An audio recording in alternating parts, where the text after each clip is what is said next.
This is Uncommonly Remarkable. We have surprisingly casual discussions about the lives and notable accomplishments of community leaders, entrepreneurs, and everyday folks like you and me. Think of this podcast as an opportunity to learn something new and to pick up on an entrepreneurial tip or two through open conversation. I'm Artis Beatty. I'm a doctor of optometry and the chief medical officer for My Eye Doctor OD. Though we will inevitably touch on topics within my area of expertise, the opinions and conversations held here are separate from my work with My Eye Doctor. Welcome to the show. For today's conversation, I'm joined by Andrew Bolton, founder of Tech Rescue. What began as a simple tech support idea has evolved into a full-blown human support company, helping thousands navigate technology, access healthcare, and reconnect with what matters most. Whether you're a caregiver, tech curious, or just passionate about people-first innovation, this one is for you. Andrew doesn't believe in premium support.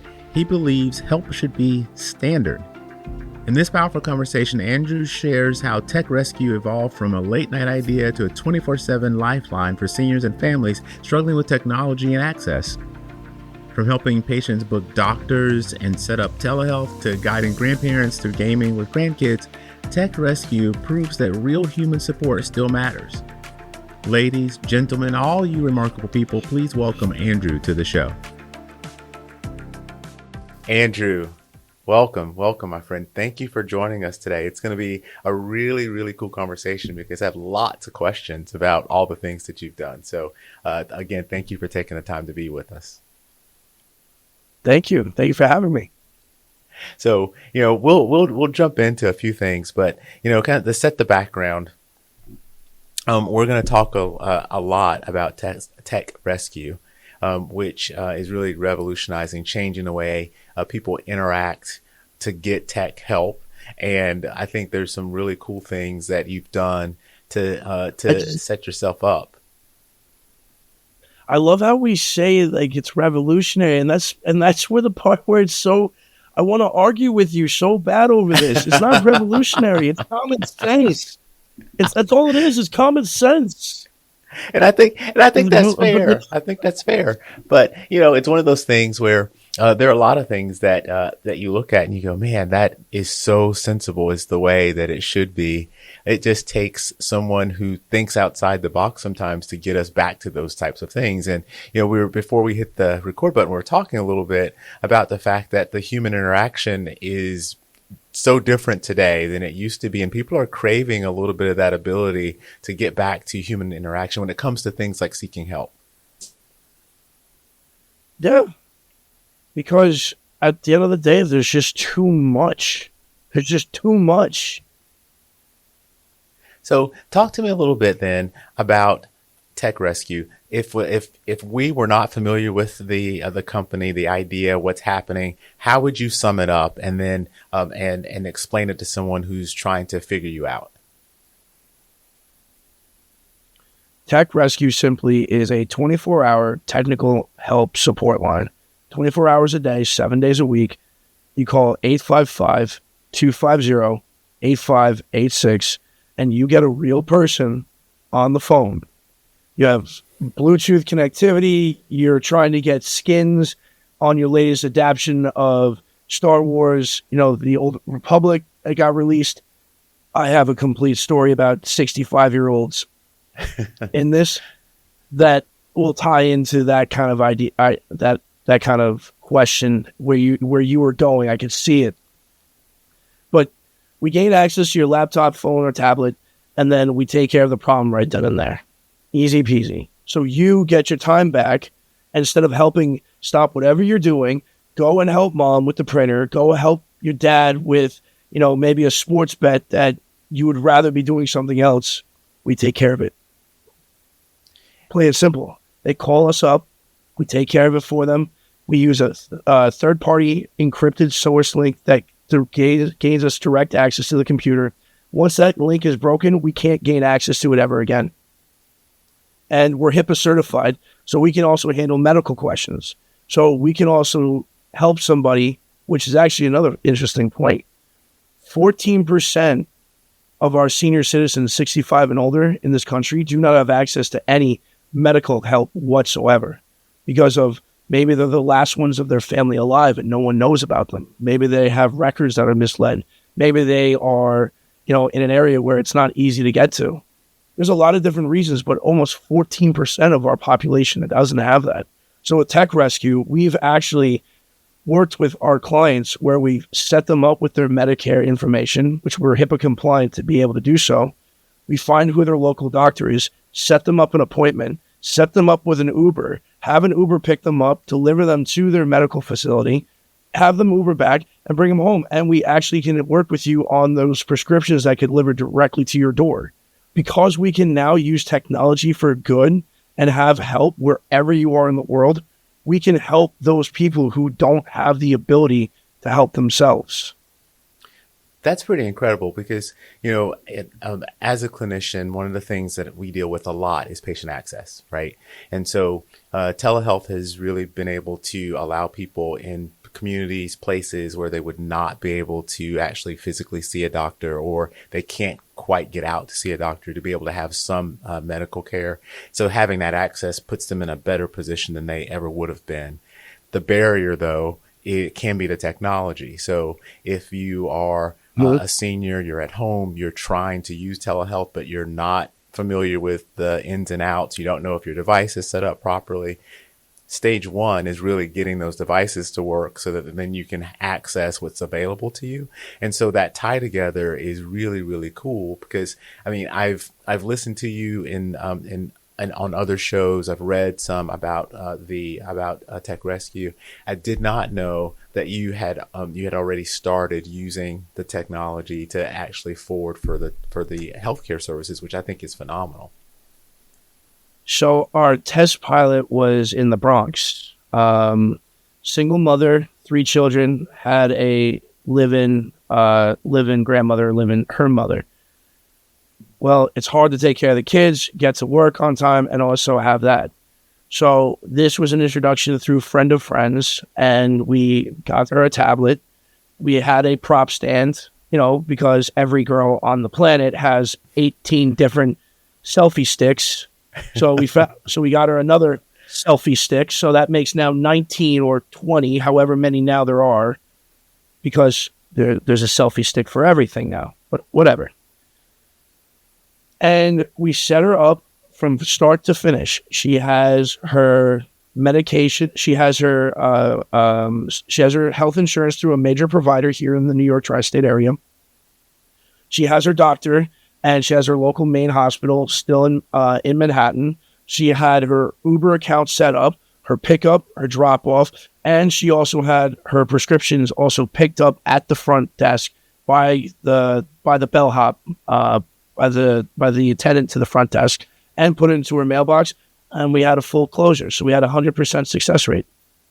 And incredible. We knew that from that on, then we roll that out to the rest of the country. There's no way that if we can do it here, there's no way that we cannot do it anywhere. So if you have Bluetooth, Wi-Fi, or data, and you have connectivity, if you can see this, we can get to you and we can help you. So tell me a little bit, though, about what was the impetus? Like, where did you get the idea or find or figure out that people needed this type of service? So my grandmother was really big into genealogy. It was a hobby of hers when she retired. Like most grandparents, they all have weird little knick-knack kind of hobbies. Anyway, well, when MySpace came out, my grandmother became ecstatic with it because she could now find, because we all started connecting each other to each other. This is my cousin, my aunt, my uncle. We started spider webbing all this data, which was public. Mm-hmm. And so what happened was everybody started learning about how our data was collected and sourced. And one of the other things is that genealogy, the company, did the same thing because it read public data.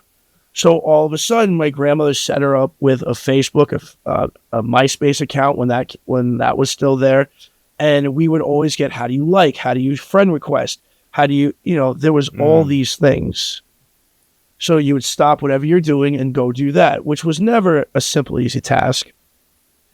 Because even before she passed, going over to help her at her facility was getting in the car, which was about 12-minute drive, But getting inside, meeting her entire lunch, breakfast, and dinner table, same group of girls, Yeah. same exact order. We all know that subject. We all know that dance. Then about another 15 minutes to get to her room. And then another 30 minutes of talking about her laundry. Did I have enough to eat? Did I speak to one of my cousins? And then what were you here for? I'm here to help you, grandmother. Oh, that's right. Now we do this. And then leaving is 10 times harder than it is coming in, because it's, did you eat? Grandma, I just got done here. She goes, and she'd be trying to hand you stuff out of the refrigerator. I'm like, Grandma, I'm fine. I'm about to go home. Right. So right. what should be like a 12, 15-minute job is about an hour and 45 minutes. Yeah. Now, mind you, I'm never going to forget the times that I had with her doing that. But That's right. at the same time, there were like that were kind of like, I had to get done. Like, Grandma, I really got to go. That's right. That's where the idea came from. So, but what sparked the whole entire thing is my father came into the kitchen and asked me and my mother, did we know how to forward an email? And we looked at each other and we looked at him and was like, how do you not know how to forward an email? Now my father, a baby boomer, grouchy, somewhat aggravated all the time for some reason, because everything's different. Everything is different from this magical day in his head. Everything's different, so I don't like anything. And he goes, never mind, I'll do it myself. I'm like, Dad, I'll come and help you. So I go help Dad. And I just sat down with her. I'm like, there's gotta be somebody we could call. There's gotta be an Angie's List, something. And so we looked, and she goes, so we were just curious. We whipped out our phones, Google searched it, kept Google searching it, there was nothing. There's nothing. So my mother pours another cup of coffee and she goes, hypothetically, let's say there were. I was like, hypothetically. And she goes, hypothetically, how would you do it? And that's when I went, all right, give me a minute. And that's how it all just kind of spiraled into itself. And what we noticed was where we had the desire is when we were going to and from different rooms with some of my grandmother's neighbors. That person had a TV connection. That person couldn't connect their Bluetooth headsets to the TV. And God forbid if they missed Anderson Cooper, then there was a problem. Anderson, I don't know what it is with Anderson Cooper, but I mean, he's just got that appeal for that. It's not just my grandmother. If they don't see Anderson or hear Anderson, now it's a problem. So that's how it all started. We started realizing there were problems. So, and when we really started seeing real quantitative data is when we started breaking about 100 phone calls a day. Mm. And that's when we started having actual data. So it's really interesting to just kind of think about that scenario just in general, right? Because there are, with your parents, your other relatives, it's not that they're not technology savvy, right? Like they're using technology, and we find that particularly for things like in office remote care, the patients in that generation love the technology, but some of it is harder to use because the things that used to be kind of, if I want this to happen, I click this button, they became less important and maybe hidden, and it's harder for people to find things. And I experienced this with my parents who have very recently gotten into all things electronic, and they're learning things and they're doing things, but then they get to the sticking point and somebody's got to come help them. I love the fact that that they could have a number that they could call and someone could kind of walk them through and figure out how to help them address those types of issues for them. So, what the most important thing to that was in our standard operating procedure manual on the second page after the cover sheet in big red letters is every call is somebody's most important person. I would want your mother to be treated the same way that my mother would be treated. Mm-hmm. And what makes us different is that every call we get is what we call a hot call. Confused, agitated, frustrated, angry, lost, you name it, we have it. But that's normally what comes in. So the type of caliber of person that we have on the phone is somebody that can diffuse a situation easily by first remembering who they are. So your information is pulled up immediately. So we use CRMs. So we use HubSpot. Mm-hmm. So as that call comes up, if you are a client or a customer, that information comes up. And in the notes that you provide when you subscribe to us is mom only speaks Farsi, or mom only speaks, in some cases in the United States, here in the tri-state areas, Jamaican.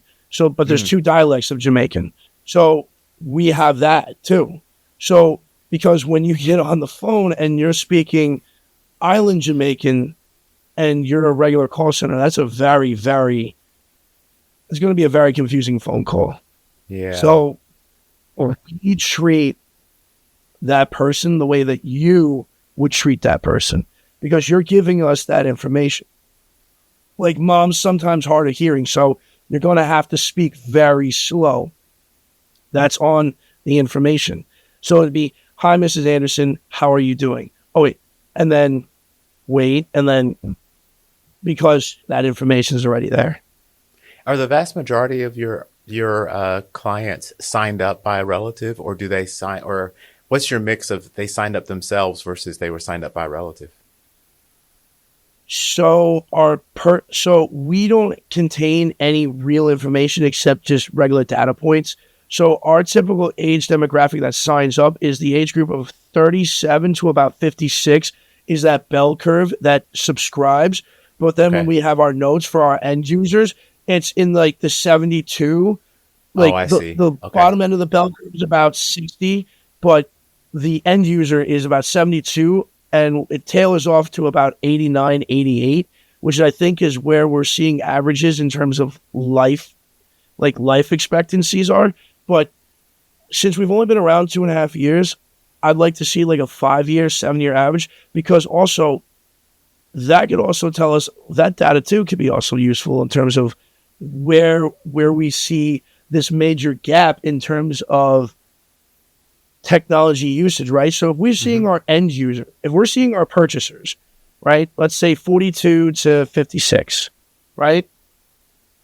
We have a group here of a demographic of people that have cognitive awareness of technology, have usability of technology, and have teachable skills, really, because they're tired of doing it, right? So they're purchasing it. And then we have the age demographic in where we find that people are less savvy in technology. So we have that data where we can look at the two different demographics, this group that is teachable, that can teach, and this group here that is lacking. So that's where we can see where our age group is. And maybe based off that information, because we said we're allowing to disclose a lot of that data, maybe universities in different fields can look at that data and say, okay, there's this group of Americans or this group of seniors that are hungry for information but don't understand. So you can develop maybe teaching classes for continuing education based off of that data. See, data is just data. It's much like any argument in terms of whether, fires are good or bad. Data is just data. It's what you use the data for. That's what makes everything good or bad. And your access to data, the things that you're collecting, I think you're right in that there are probably a lot of unasked questions that will have answers based on some of the data you're collecting, the information that you're learning. When you, as an example, if you think about where people are most likely to ask for help, what are you seeing there from a usage perspective? Are there trends for what people run into most? Yeah, too many questions. too many clicks and too many questions. When you start getting like 7, 8, 9, 10 pages in terms of the questions, you're asking too much where we're stepping in, right? Because now you're asking them to remember certain things, certain addresses, who's this, who's that. That's where things start really falling apart relatively quickly. I would say in the demographic of end users, 5 pages or more in terms of click-throughs of any kind, you're now going off the rails. And when you go past double digits, we have to start usually the process all over again. That's usually where it just ends. Oh, wow. That's usually what the standard operating procedure has been lately for anything that's like a major file, like when we deal with for medical filings that we have to do with. That's a very long, comprehensive thing. Right. So where we get the calls are usually somewhere about, when we look at the notes, is around page 5, 6 is usually where they've done it maybe once or twice, and they're just so frustrated. And people put the magnet, because we offer our magnet when they sign up. We send them a little care package, things like that. And this is all over the country. So we offer this little magnet, and people have it on their desks. We also have like a little bobble, like a little, so it's nothing, but it's a little bobble that you just tap, like one of those old little Stockholm frustration balls. Oh, yeah. But it says tech. So you call tech rescue, or however they remind themselves, and that's usually where we're finding where we're coming in on the page, because we have to gain access to the computer. So we open up the link, we see where you are, and that's usually where we're usually coming in on, is around page 5 to 7 is usually where any real form is where we're coming in at. Got it. So forms are a place where you get questions, problems, difficulties. A lot of questions. I read an article recently that video game usage has really kind of trickled into a lot of these assisted living facilities, and people are using video games. Are you getting any of those calls? Yes. Over the past 3.5 months, we have gotten more calls on skins, on platforms, on expansion packs. So what we found, looking at the 2024 Christmas holiday season GDP, is that seniors made up 22% of the technology purchasing population for that year. And one of their main purchases was wearable technology, so Apple Watches and Garmin watches, which we've seen this pick up for Apple Play in terms of how it's been these past 2 quarters. And what they've also done is they've also engaged in more purchasing video games. So what we have are these 2 different school generations, right? So we have a young group of kids that do not go outside. They look at a stick and they have no idea that this one thing could be a billion different things depending on your imagination. They see a stick and they go, what do I do with that? We have a generation that has no idea about technology, but somehow they've gotten together, and grandparents, for less than $1,000, because you can get everything for under $1,000 now. And I'm not saying it like that's a lot. I'm not saying like $1,000 isn't a lot, but what I'm trying to drive at is, back in the day, a 60-inch TV was tens of thousands of dollars. At Walmart, you can get a 60-inch plasma for $363. You can get a PS5 for $500 to $600. You get a handful of games, which is what they're doing.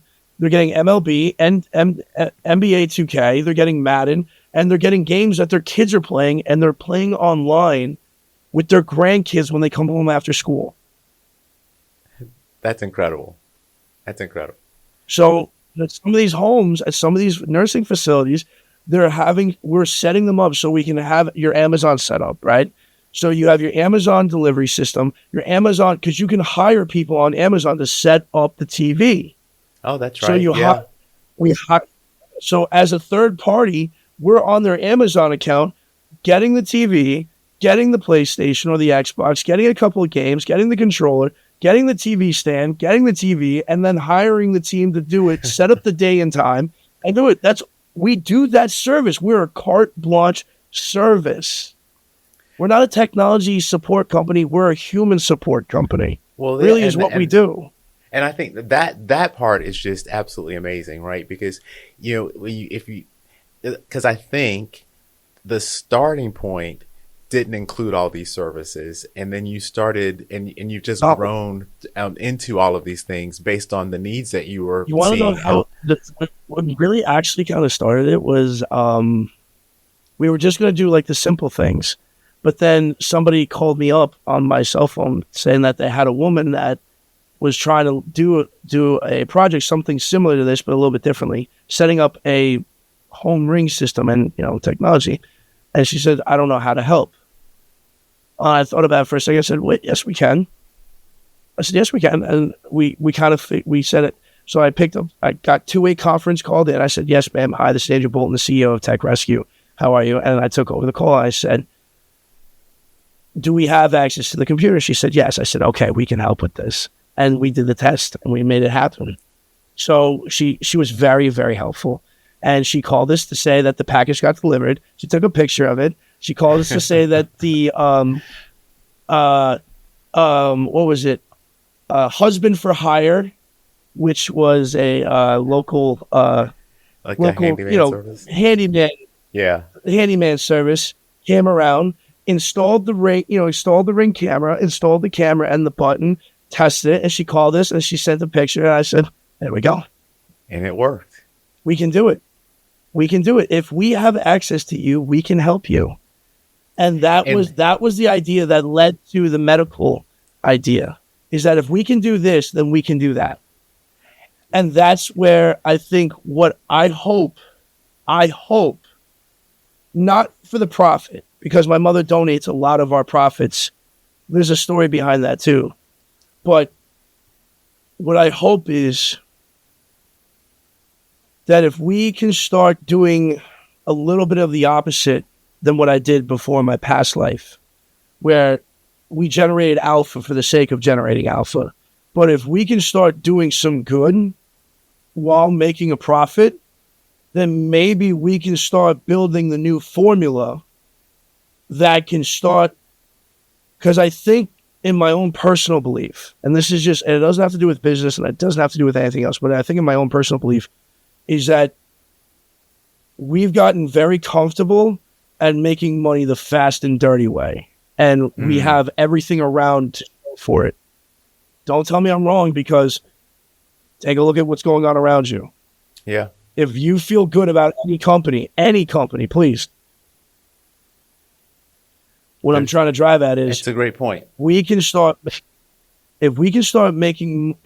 generating alpha or generating profit based off of users' wants and needs, which we're addressing, right? What are we really addressing? The technology is the catalyst. In the medical field, right? We're looking at a diagnosis. What are we really looking for? We're looking for our root causes. Yeah.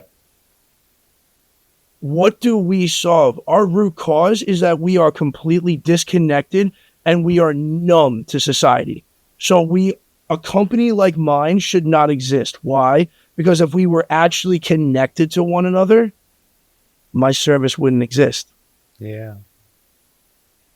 It's the snake eating its own tail. That's a really interesting way to think about it, because I think we've seen society kind of make these big swings, right? So we went from rural America to moving into the cities. We built really big city life. Then we saw suburban life start to happen, and now you see a lot of people deciding that they're going to be they're going to homestead, right? They're going to move out into these larger places where they have space. And it's not, I don't think, because they don't want to have human interaction. I think it's more that they want to be able to control what kind of interaction they have, right? If you look at it, what did we do when we came to America? We pioneered west to get away from what? What comes around goes around. Yeah. It's this. We're doing it all over again. We're spreading out. Why? Because we got congregated too much together. And we've lost touch with what really is important. Mm. And that's what Tech Rescue is the fact that we're not just a tech support company, we're a human support company. And so one of the things that you said a minute ago about you gave the number that you call. That's also, I think it's important because there's a lot of scamming going on with people getting access to computers, right? So my mother-in-law, as an example, she called us up and said, "Hey, my computer was going slow. People called and said they could help me. Now they're moving things around on my desktop." Right. We've seen the movie Beekeeper with Jason Statham. And those are companies or scammers that reach out and touch the person, but you guys don't initiate those calls. The person initiates those calls. And I think that's a security feature, right? Yes. So we do, the only outbound messaging that we do is our marketing and sales. And the only way for us to gain access to your computer is that you are a customer. That somebody, one of your loved ones, has signed you up for it, and they've probably told you about it, or you signed yourself up.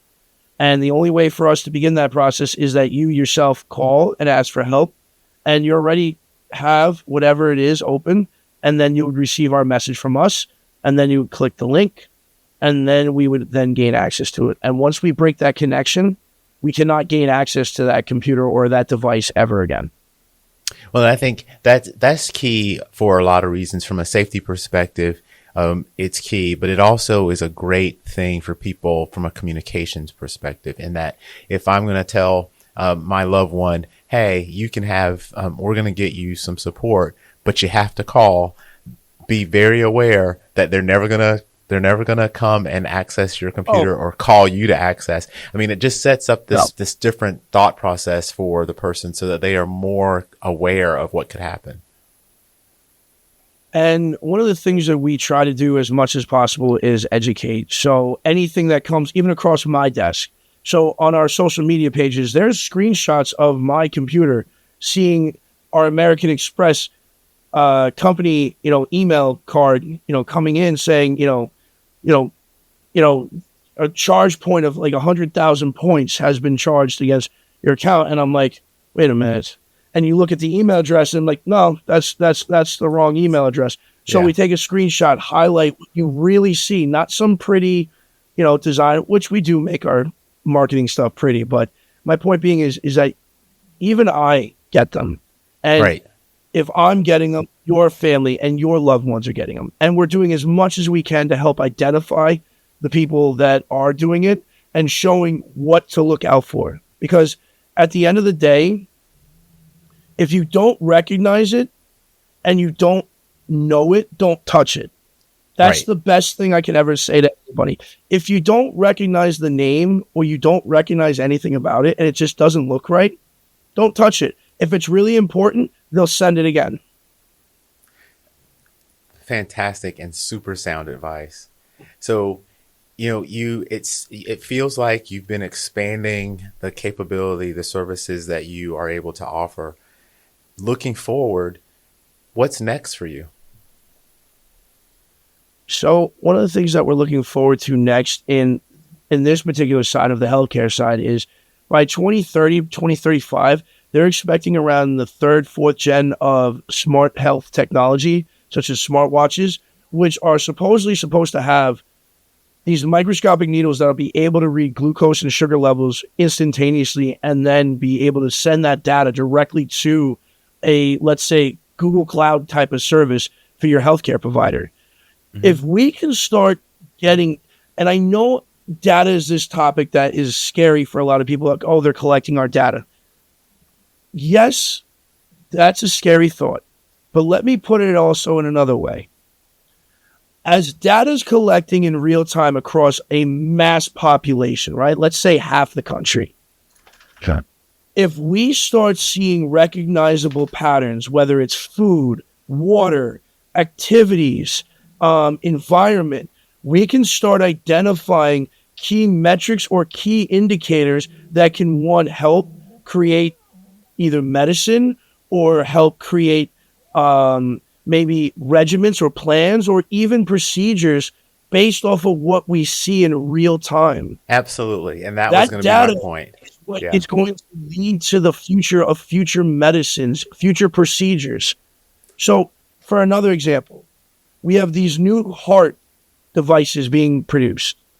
Every one of those candidates, let's say, links up on a Google Watch, an Apple Watch, or a Garmin watch. Those electromagnetic pulses are now read in a very specific way because that heart defibrillator is synthetically pumping, right? Mm-hmm. So what does that do over the course of somebody's 10-year lifespan, 15-year lifespan, 20-year lifespan? Because if we're doing things synthetically, we can see what kind of data the body gives us over long periods of time, that maybe we can make better defibrillators, or maybe we can learn on how to keep the heart alive longer, or maybe how to heal it better. These things we will never be able to answer if we don't have the data to ask the questions. I think that point is so massively important. In fact, I had a conversation a few episodes ago with a gentleman who we were talking about this very same thing, in that data aggregation will allow for us to make more real-time decisions around things that are happening than we've ever seen before. And so when it comes to your example of environmental things, so like real-time data on water or nutrition can be real things that can be used to help prevent large catastrophes and really help us understand what works and what doesn't work. Everything from being able to figure out where somebody may have picked up food poisoning and where that and if that's going to affect a number of people, to who's got what cold and is there a better way for us to treat, prevent, or vaccinate against, right? And so far we've been limited to having to do these long studies and kind of look backwards at things, but being able to collect the data in the real time will put us in a totally different position. It's actually kind of exciting to think about, but to your point, there are lots of people who think, oh, I don't know if I want my data out there, but maybe thinking a little differently about which data is there and how it's used can help people get around that. So if you think about who is collecting what data, think about what is it that they're trying to achieve. If you're worried about your financial data, then worry about where financial data theft would be, which would probably be where the cash is at the end of the checkout line. If you're looking for in terms of informational data, it'll probably be where you're scanned in, right? Because we're scanning you in, it's probably going to be where you're scanned in. So that information is what's valuable in terms of finance. What we look at, and I say the technology and you, the healthcare side, is that data we look at and say, how can we do things better? And what seems to be the problem, and where can we find the problem? Because we as a society want the best, and we want to be able to heal or be able to do things in a much more efficient way, right? Right. So we can't get there if we don't have the ability to ask the questions that'll get us there. Because with science and technology, we're basically trying to touch the next chapter in the dark, blindfolded. We touch something and get a little bit of a spark that illuminates it a little bit, and we go, oh, okay, like AI. AI is now leading us to quantum computers. Yeah. Quantum computers leads us to what? We don't know yet. And so you're right, and it's gonna continue to evolve. And I think that as people who are really learning and getting comfortable with all the technology that's available to us, we have to be ready to see these things evolve and become different and actively participate. And so if audiences out there, and this is where we have a very active team. I was just interjecting is that this is where we see a very active senior group. This is a very, very engaged demographic of our society. They are on dating websites. They're engaging in social media. They are engaging in online gaming, such as Fortnite, Battlefield, Star Wars, The Old Republic. They are engaging with a community that consists of a vast demographic of age groups across the world. We are seeing our entire, and this is not to say anything against our technology and what we've done, but the beautiful side of it is we have now connected a world in many different ways through video games, the love of whatever it is that you're playing. You're not going to play with everybody across the world at any given time. You're now connected to each other. So that's my whole point, is that Tech Rescue has been a living business case study of why we as a society are so amazing, is because at our core, we just want to connect with one another. Whether it's the love of music, whether it's the love of cars or bikes or craft beer or wine tasting or whatever, or sneakers, we have this desire to connect, and Tech Rescue is a living case study. We have people just looking for help, which means that they're done with bots, they're done with chats, they're done with the idea of optimization. At the end of the day, no, I want help, I'm calling for help, and I better get somebody on the phone. Here we are. I love that. I love that. Andrew, if people want to find you, where do they look? Go to www.techrescue.io, or the number again is 855-250-8586. And that's 24 awesome. hours a day, 7 days a week. Well, I am actually very excited about Tech Rescue now, because I thought it was an interesting concept when my mind had it boxed into being able to provide basic tech support services for people who are reaching out to need it. But the fact that it's now that it's grown to really include end-to-end services and even healthcare services is amazing for me. And so I will challenge you back, because you wanted to argue that it wasn't revolutionary, but I think that this thing is actually fairly revolutionary. I don't find it revolutionary. Help. And I'll tell you a quick story to end it. I actually argued with one of my board of directors that said, it's a great premium service. I said, help is not a premium service. Help is not premium. Period. End of discussion. No, we are not.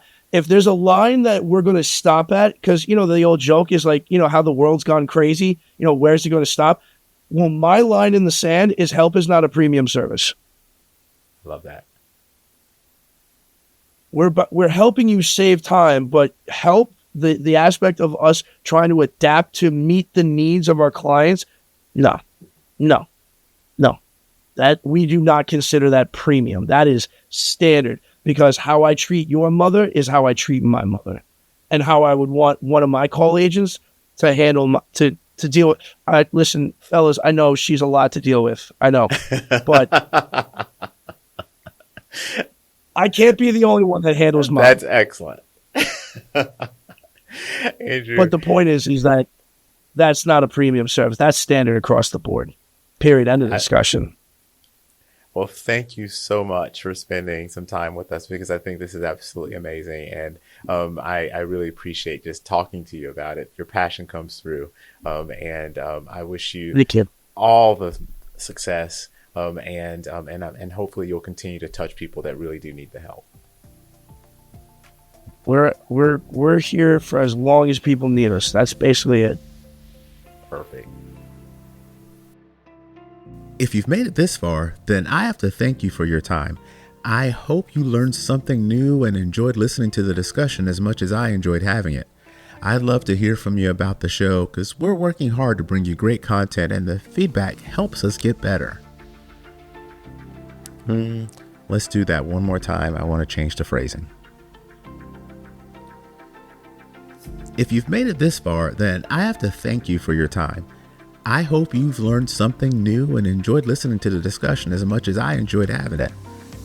I'd love to hear from you about the show, because we're working really hard to bring you great content, and the feedback really helps us get better.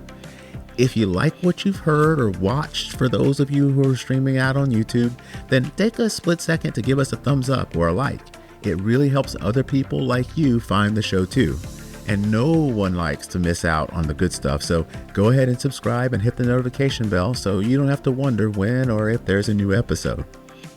And until next time, stay remarkable.